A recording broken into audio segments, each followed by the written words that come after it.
Imagine a kid from an Ozark logging town dreaming of Navy SEALs long before 9/11 even had a name. By the time the towers fell, he was already sharpening his aim for the war that followed. In this video, we will follow Senior Chief Thomas Ratzlaff from backyard football in Arkansas to the final flight of Extortion 17 and the lessons his quiet courage still teaches us. Early life, 1976 to 1995. Tommy came into the world on a crisp November day in 1976, right in Harrison, Arkansas, a quaint town tucked into the Ozark Mountains, where days unfold slowly amid rolling hills and dense forests. His parents, Benjamin Arthur Ratzlaff and Nancy Ann Anderson Ratzlaff, brought him up in the neighboring community of Green Forest, home to just about 2,700 people who knew each other like family.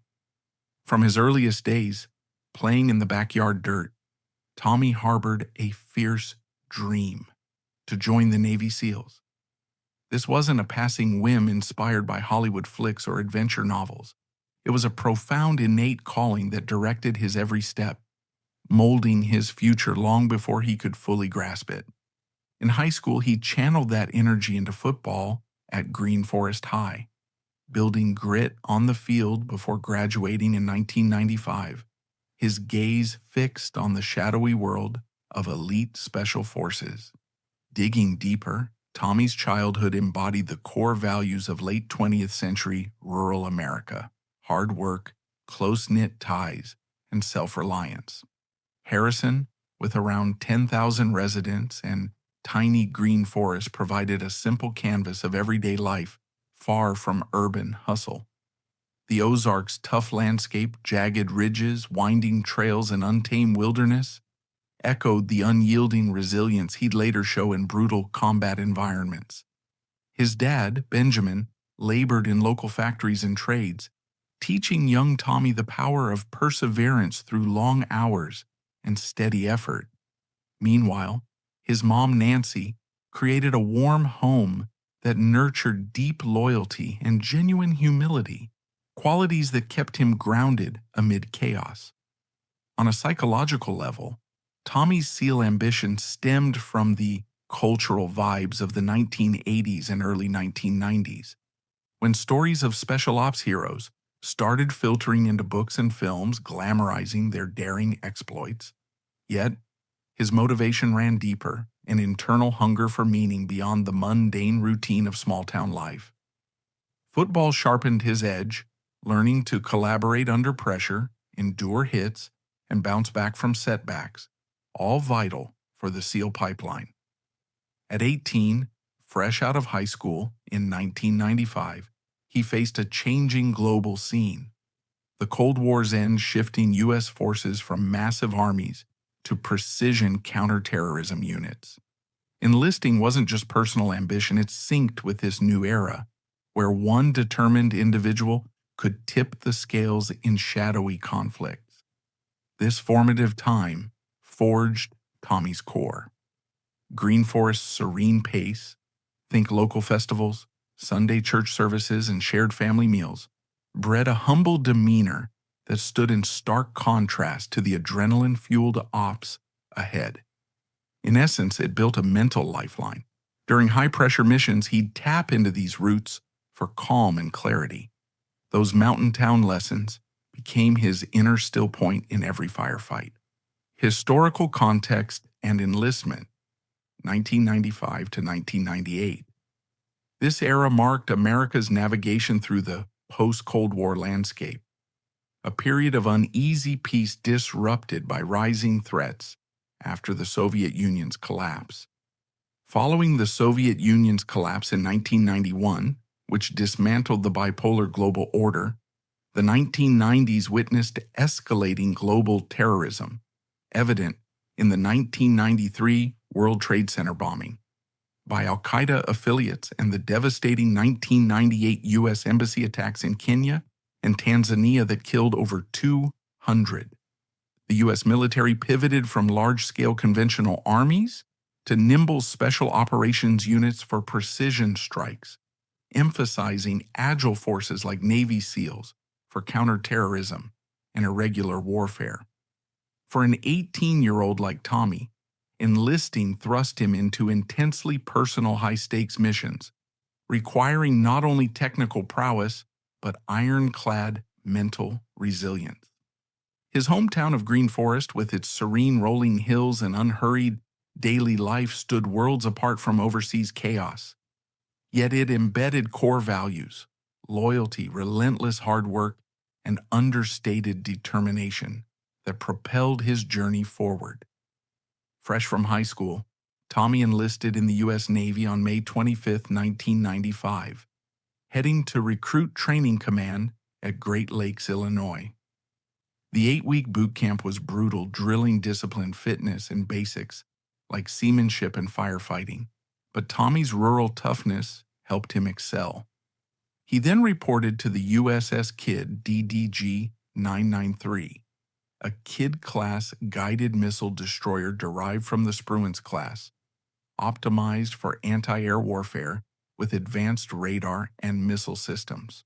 Commissioned in 1981 and originally built for Iran, but retained by the U.S. after the 1979 revolution, the ship honed Tommy's skills as a gunner's mate, assistant, managing armaments, and mastering team coordination during at-sea operations in the mid-1990s. By 1998, Tommy tackled the ultimate challenge, BUDS, in Coronado, California, a 24-week gauntlet infamous for its intensity. Phase 1, 8 weeks, hammered physical conditioning through timed runs, ocean swims in frigid waters, and grueling obstacle courses, weeding out 70 to 80% of candidates. Phase 2, 8 weeks, delved into combat diving, teaching closed-circuit rebreathers and underwater navigation under stress. Phase 3, 9 weeks, covered land warfare, including weapons handling, demolitions, and patrolling tactics. Tommy graduated Class 219 in December, earning the SEAL Trident and diving into advanced quals like static line jumps, free-fall parachuting, and close-quarters battle drills. These forged a mindset, blending perceived invincibility with grounded realism, crucial against asymmetric foes. Post-BUD-S, he joined East Coast outfits like SEAL Team 2 before advancing to the Naval Special Warfare Development Group, DEVGRU, established in 1980 for elite counterterrorism under JSOCs. Structured into color-coded squadrons like Gold, DEVGRU demanded top-tier operators. Tommy climbed ranks swiftly from Gunner's Mate 3rd Class GM3E4 to 1st Class GM1E6, reaching Senior Chief Special Warfare Operator, SOX E8, showcasing adaptability and command presence in fast-paced ops. Career development and early deployments, 1998 to 2001. Tommy's career kicked off with a series of intense deployments that began in the late 1990s, gaining momentum dramatically after the September 11th attacks in 2001. Early on, he saw combat in Kosovo, where he earned the Kosovo Campaign Medal for his contributions, but it was the global war on terror that truly tested and defined his skills as an elite operator. In the years leading up to September 11th, Tommy's roles within the SEAL community grew more solidified, laying a strong foundation for his future operations. After earning his Trident, he was assigned to SEAL Team 2, based at Naval Amphibious Base Little Creek in Virginia Beach, Virginia, a hub for East Coast SEAL operations, known for its rigorous training facilities and proximity to Atlantic missions. There, he dove into advanced exercises that mirrored high-stakes real-world threats, including simulated hostage rescue operations where teams practiced breaching techniques, room clearing, and extraction under simulated fire. Reconnaissance drills honed his abilities in stealthy intelligence collection, such as long-range patrols and surveillance in hostile environments, building the tactical acumen essential for special warfare. His first major overseas deployment came in 1999 to Kosovo as part of Operation Allied Force, a NATO-led bombing campaign followed by peacekeeping efforts to stabilize the region amid brutal ethnic conflicts between Serb forces and Albanian separatists. As a junior SEAL operator, Tommy participated in ground-level support for multinational forces, conducting foot patrols through volatile urban and rural areas to secure perimeters and gather actionable intelligence on potential threats. These missions often involved coordinating with allied troops from various nations, exposing him to the logistical challenges of language barriers, differing tactics, and shared command structures. The psychological demands were equally taxing. Operating in uncertain territories with the constant risk of ambushes or civilian unrest forced him to develop mental resilience, managing stress through focused discipline while adapting to the fog of post-conflict instability. From an analytical perspective, these formative years were crucial in shaping Tommy's operational mindset, transforming him from a skilled trainee into a battle-ready leader. His selection for the Naval Special Warfare Development Group, DEVGRU, around 2001 to 2002, marked a pivotal elevation. The process was grueling, encompassing multi-phase evaluations that tested marksmanship precision under fatigue, extreme endurance challenges like prolonged ruck marches and swim tests, and high-pressure decision-making scenarios in simulated combat labs. Once accepted into this Tier 1 unit, formerly known as SEAL Team 6, he integrated with Gold Squadron, one of DEVGRU's assault teams specializing in direct action raids and counterterrorism. Here, Tommy focused on sniper roles, undergoing specialized training in advanced ballistics, camouflage, and observation techniques.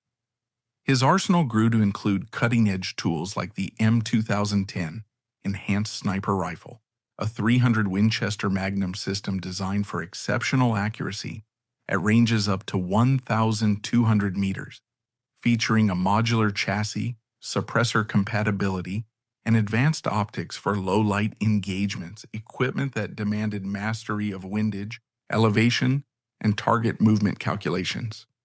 This era also underscored the profound emotional toll of the profession. Frequent deployments created prolonged separations from family, often lasting months, which required Tommy to cultivate a compartmentalized psyche, locking away personal worries to maintain laser-sharp focus on missions. Yet this mental partitioning could lead to internal strains, like suppressed grief or heightened vigilance even off-duty. Analytically, such adaptations highlighted the dual-edged nature of elite service, enhancing performance in asymmetric warfare while accumulating psychological wear that operators like Tommy managed through team camaraderie and brief homefront reprieves, underscoring the human cost behind their unbreakable resolve. The War on Terror and Intensified deployments, 2001 to 2008, Tommy's deployments painted a grueling picture of modern warfare. One intense tour in Iraq and at least 9 in Afghanistan, culminating in a staggering total of 12 rotations by the end of his career. Within DEVGRU's elite Gold Squadron, he emerged as a master sniper, earning a legendary reputation for his unerring precision and unflappable composure amid chaos. Teammates often spoke in hushed tones about his record as a reconnaissance team leader. He'd never lost a single operator under his command until a devastating mission in 2010 took the life of fellow SEAL Adam Brown, a loss that hit like a gut punch and exposed the razor-thin margins in special operations. His gear included the formidable M2010 sniper rifle, a 300 Winchester Magnum powerhouse engineered for lethal accuracy in long-range scenarios up to 1,200 meters, complete with advanced optics and suppressors for stealthy engagements. Yet what truly set Tommy apart was his unbreakable mindset, laser-focused under pressure, utterly fearless in the face of danger, and always prioritizing the team's survival above his own. The terrorist attacks of September 11, 2001, radically reshaped Tommy's path, catapulting him into the heart of the global war on terror. His inaugural deployment to Afghanistan in 2002, as part of Operation Enduring Freedom, focused on dismantling Taliban strongholds and hunting al-Qaeda holdouts in rugged mountain enclaves. Operating as a sniper, he delivered critical overwatch during high-risk raids, positioning himself on elevated perches to eliminate threats with pinpoint shots that often shifted the momentum in frantic close-quarters firefights, where split-second decisions meant life or death. His single Iraq deployment, most likely spanning 2003 to 2004 during Operation Iraqi Freedom, plunged him into the brutal urban warfare of cities like Fallujah. There, SEAL teams methodically cleared insurgent-infested buildings and alleyways, facing improvised explosive devices, sniper fire, and house-to-house ambushes that demanded razor-sharp instincts and seamless coordination. Across those 9+ Afghanistan tours, Tommy logged thousands of grueling operational hours, encompassing everything from capturing high-value targets in daring night raids to supporting village stability operations that involve building local alliances and securing remote outposts against Taliban incursions. His role as a recce team leader was nothing short of exemplary. His squads avoided any fatalities until that fateful 2010 incident, thanks to his sharp tactical judgment, meticulous risk evaluations, and ability to anticipate enemy moves in unpredictable terrain. The tragedy unfolded in March 2010 in Kunar province, a notorious hotspot of insurgent activity, where Adam Brown, a trusted comrade and close friend, fell while leading an assault on a fortified enemy compound, a stark reminder that even the most seasoned warriors weren't invincible. On a psychological level, the relentless cycle of deployments gradually stripped away any semblance of normal life, forcing Tommy to adapt in profound ways. He relied on intense physical regimens, like daily runs and weight sessions, to bleed off accumulated stress while cultivating a stoic exterior that concealed deeper emotional battles, such as the guilt of absences or the weight of constant vigilance. This focused, fearless outlook was drilled into him through SEAL training's unforgiving ethos, which hammered home the priority of mission accomplishment over personal safety. Analytically, this prolonged exposure to conflict laid bare the steep human toll. Cumulative trauma from repeated exposures to violence, loss, and hyper-alertness eroded mental reserves. Yet it was precisely this resilience, forged in fire, that propelled operators like Tommy onward, living out the SEAL mantra, "The only easy day was yesterday," as a daily testament to enduring whatever came next. The heroic action in Afghanistan, November 26, 2008, one chapter of Tommy's story that rarely surfaces, unfolded on a bitterly cold November day in 2008 amid the unforgiving, rugged terrain of Afghanistan. Embedded with Canada's elite Joint Task Force 2, JTF2, a Tier 1 commando unit renowned for precision strikes against high-value targets like Taliban leaders and al-Qaeda operatives, Tommy was part of a multinational assault team navigating steep valleys and jagged peaks. Suddenly, their advance ground to a halt under relentless fire from a heavily fortified enemy machine gun nest, likely a Soviet-era PKM or DSHK mounted on a rocky outcrop, spewing rounds at a rate that pinned the entire unit down, exposing them to potential annihilation and shifting the battle's momentum dangerously toward the insurgents. Initial efforts to neutralize the threat fell flat. Team members lobbed 40mm grenades from underbarrel M203 launchers, aiming to arc high explosive rounds into the position, but the enemy's elevated and entrenched spot deflected them harmlessly. Calls for close air support brought in Apache helicopters, their 30mm chain guns and Hellfire missiles roaring overhead, yet the combination of swirling winds, dense fog, and the nest's clever camouflage in the craggy landscape rendered strikes imprecise, failing to dislodge the gunners and leaving the Allied forces vulnerable. In that critical moment, Tommy rose to the occasion. With zero hesitation, he broke from cover and charged forward through a storm of incoming bullets, covering an estimated 50 to 100 meters of exposed ground, a distance that felt eternal under direct enemy fire. Every step demanded lightning-fast instincts, zigzagging to evade tracers, using sparse boulders for fleeting cover, and keeping his Mk-18 carbine, a compact 5.56mm assault rifle favored by SEALs for its reliability in close combat, at the ready. Closing to point-blank range, mere feet from the muzzle flashes, he engaged the gunners decisively, silencing the weapon in a burst of controlled fire that neutralized the immediate danger.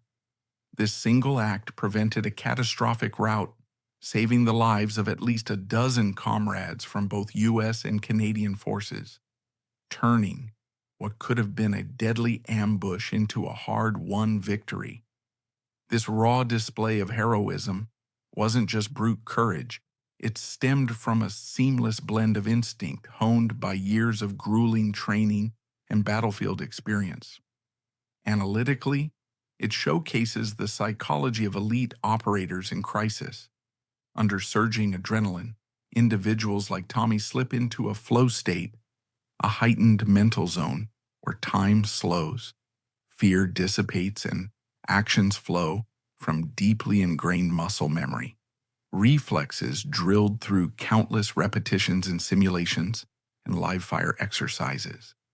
This state is amplified by unbreakable team loyalty, where the drive to protect brothers in arms overrides self-preservation, a hallmark of Special Forces conditioning. Moreover, the incident highlights the intricacies of coalition warfare. Joint ops with JTF-2 required flawless interoperability, shared communication protocols, synchronized tactics, and mutual trust built through pre-mission rehearsals. While challenges like differing equipment standards or command hierarchies could arise, successful integration, as seen here, multiplied effectiveness. Canadian expertise in cold weather tactics complemented SEAL precision, creating a force multiplier that overwhelmed the enemy. Yet, it also exposed vulnerabilities, such as reliance on Allied air assets in terrain that neutralized tech advantages, underscoring how human valor often bridges gaps in multinational efforts. Tommy's charge not only exemplified personal bravery, but revealed the layered dynamics of modern Allied combat, where individual actions ripple through broader strategic successes. Recognition and Bonds, 2008 to 2010. In recognition of his extraordinary actions, Canada bestowed upon Tommy the Star of Military Valor, the nation's second highest decoration for bravery in combat, established in 1993 to honor acts of conspicuous gallantry in the face of the enemy, whether by living or deceased members of Allied forces. This made him the first and so far the only non-Canadian ever awarded the Star of Military Valor. The formal ceremony took place on November 15, 2010 in Ottawa, where Governor General David Johnston personally presented the medal amid a gathering of high-ranking military officials from both countries, including representatives from the Canadian Armed Forces and U.S. Naval Special Warfare. For a DEVGRU operator accustomed to operating in the shadows, this was an uncommon moment of public spotlight, highlighting the rarity of such cross-border acknowledgments in the secretive world of Tier 1 units.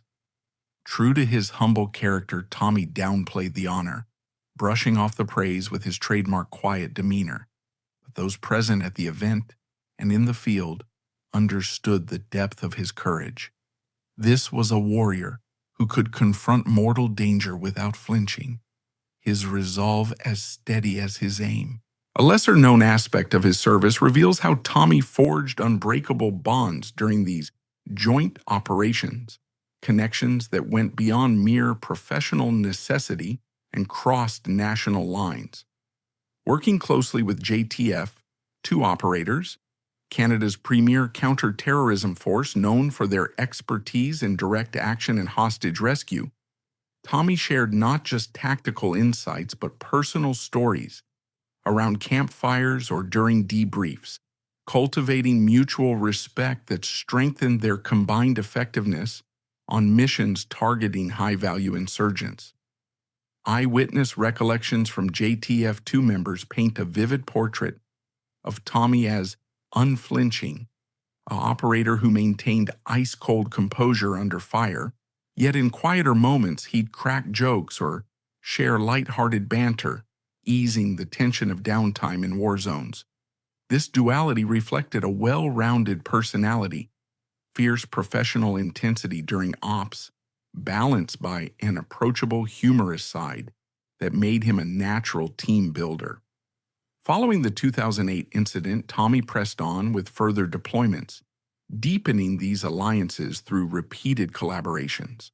With JTF-2, he exchanged advanced techniques in reconnaissance, breaching, and sniper overwatch, while swapping narratives of past battles, which built layers of trust essential for seamless execution in high-risk environments. Analytically, these interpersonal ties served a critical function in the isolating realm of special operations, where operators often grapple with the solitude of classified missions and the ethical gray areas of asymmetric warfare, such as rules of engagement that blur lines between combatants and civilians.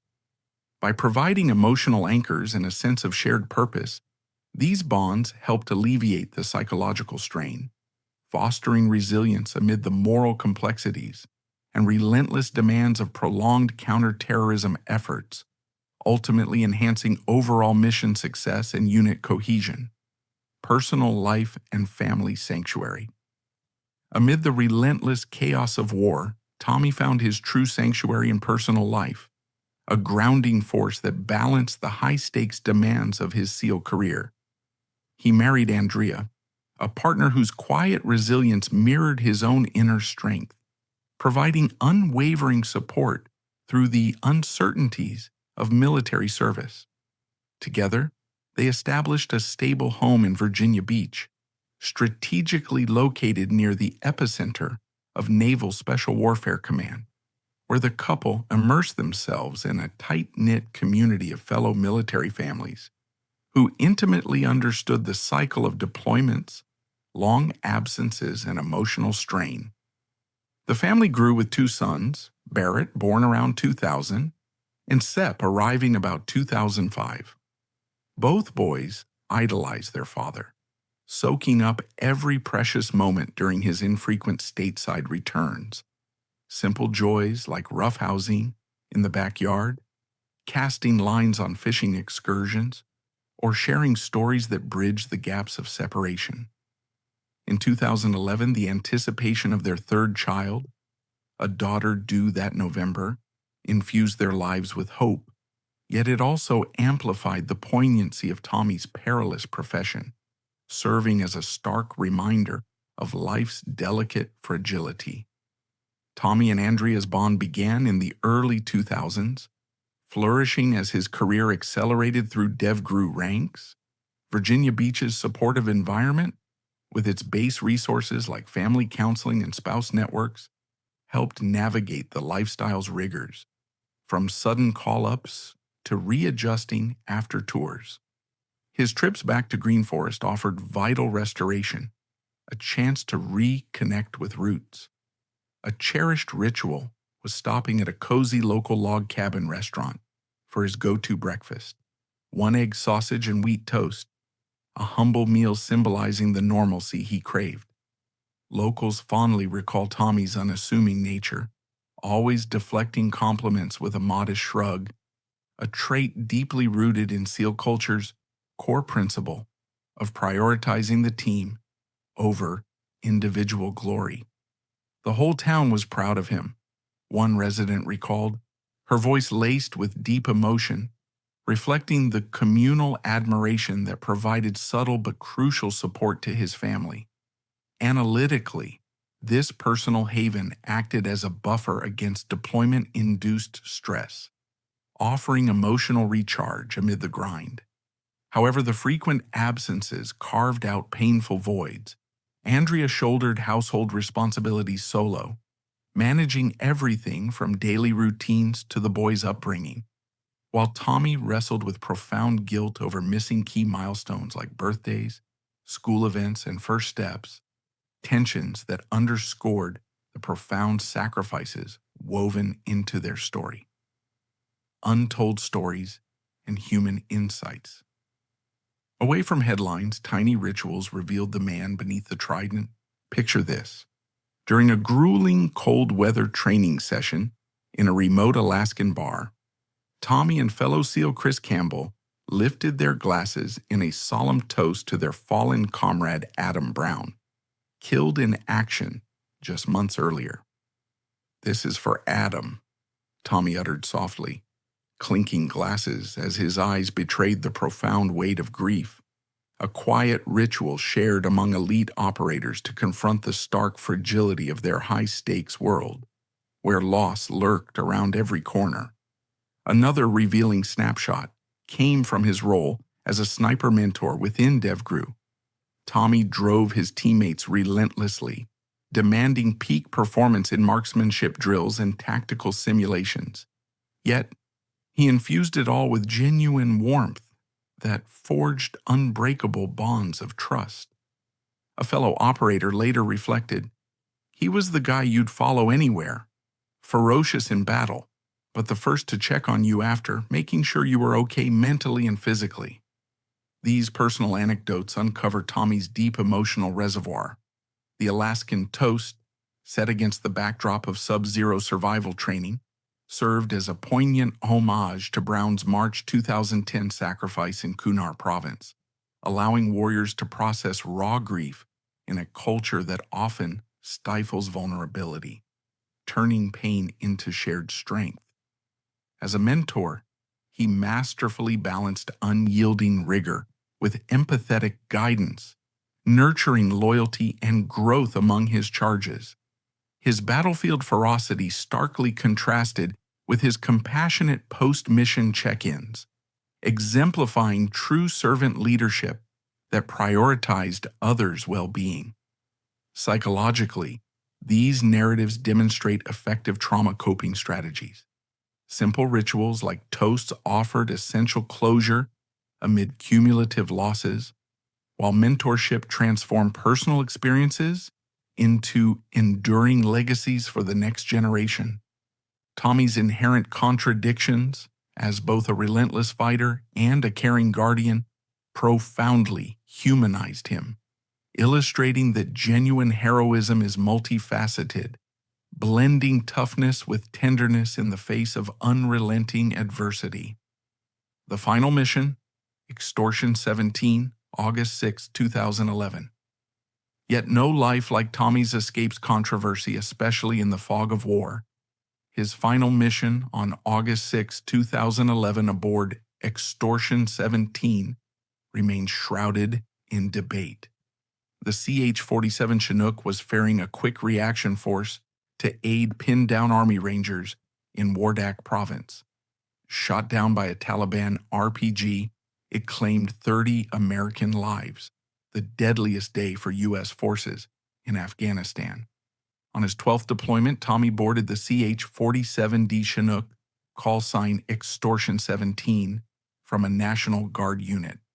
The mission: reinforce Rangers engaged in Tangi Valley, a Taliban hotspot.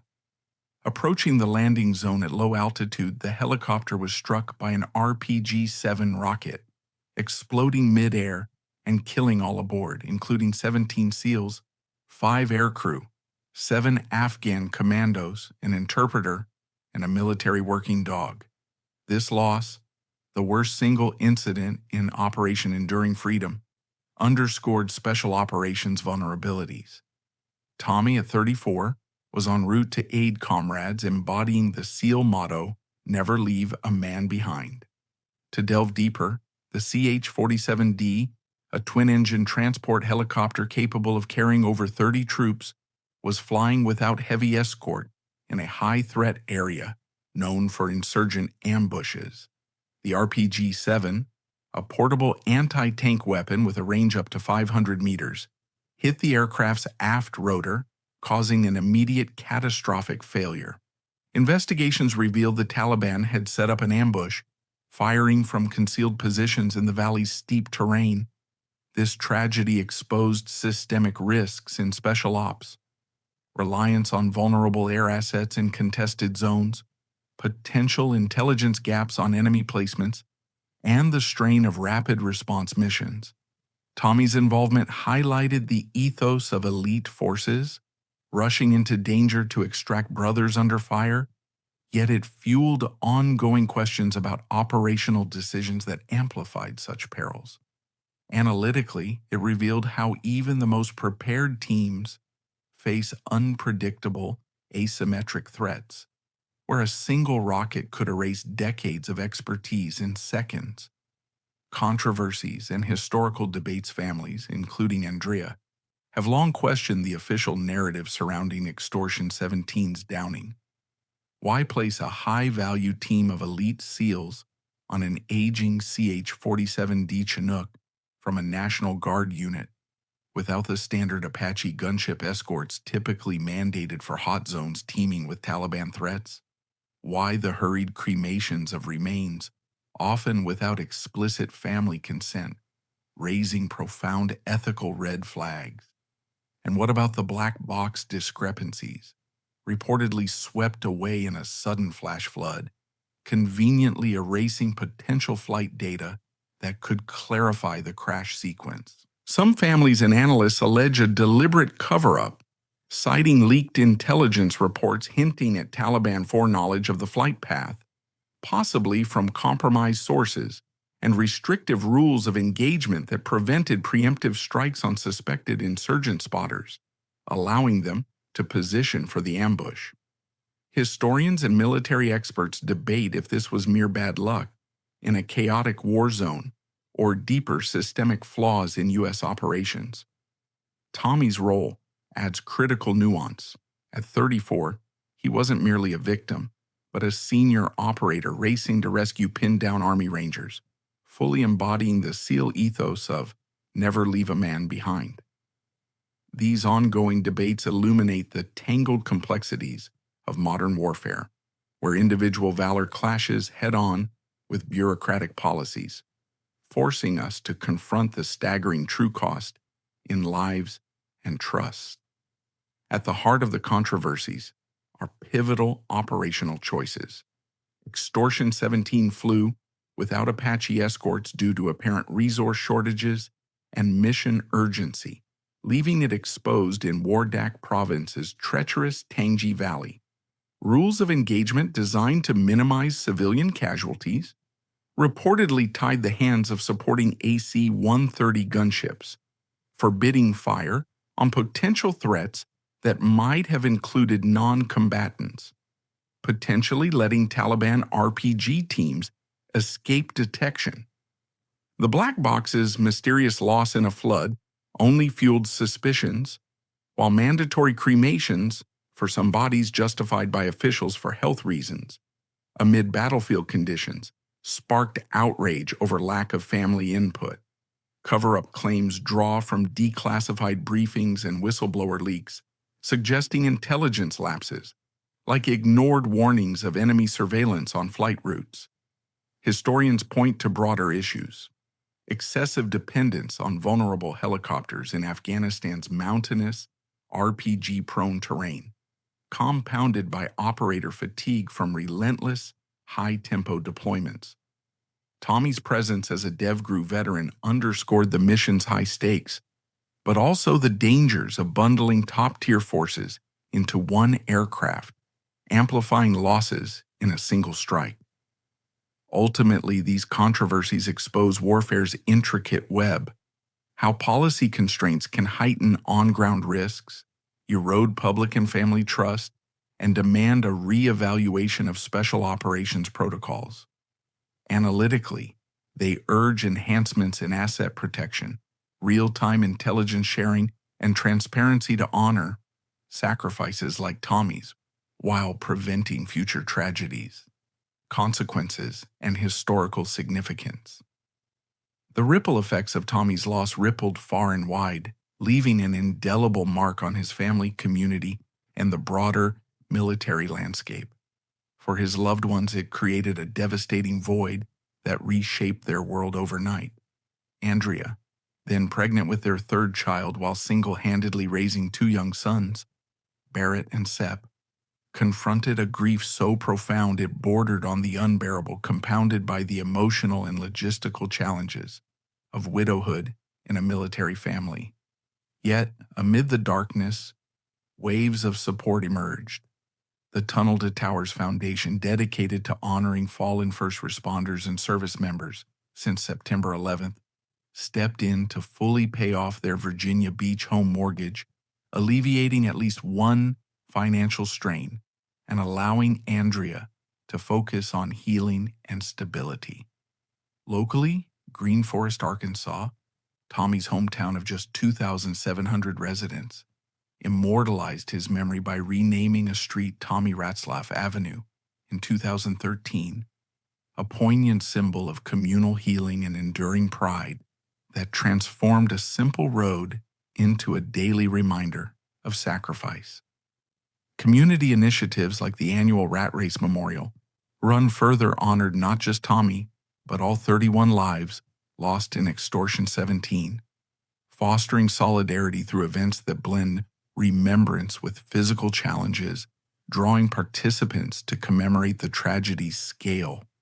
Nationally, the Extortion 17 disaster sparked intense scrutiny and reform within the Pentagon, prompting comprehensive reviews that led to upgraded helicopter defenses, such as advanced infrared countermeasures and reinforced armor, and overhauled quick reaction force protocols to prioritize escort assets and real-time threat assessments in high-risk zones. Tommy's extensive awards chronicled a career of unwavering excellence. 4 Bronze Star medals with the Combat V device for valorous acts under a Purple Heart for wounds sustained in battle, 2 Joint Service Commendation Medals, a Navy and Marine Corps Commendation Medal, 2 Achievement Medals, the Combat Action Ribbon, 3 Presidential Unit Citations, and numerous campaign honors spanning Kosovo, Iraq, and Afghanistan, including the Afghanistan and Iraq Campaign Medals, Global War on Terrorism Expeditionary, and Service Medals. His legacy endures in cultural tributes like the SEAL, the Unspoken Sacrifice exhibit at Chicago's Pritzker Military Museum and Library, where his photograph stands among fellow heroes, evoking the quiet burdens of service. Beyond artifacts, Tommy's story inspires resilience among veterans, grappling with similar losses, while spotlighting the often overlooked sacrifices of military families. In today's era of asymmetric conflicts where threats evolve rapidly, it serves as a stark lesson on the human cost of endless engagements, compelling calls for enhanced support systems, from mental health resources to policy reforms, that better safeguard those who serve and their loved ones left behind. Thomas Ratzlaff proved that real strength whispers, it doesn't shout. If his story moved you, share this video so the 31 voices of Extortion 17 are never lost in static. Drop a comment, support a veteran charity, and join us next week for another chapter of living history.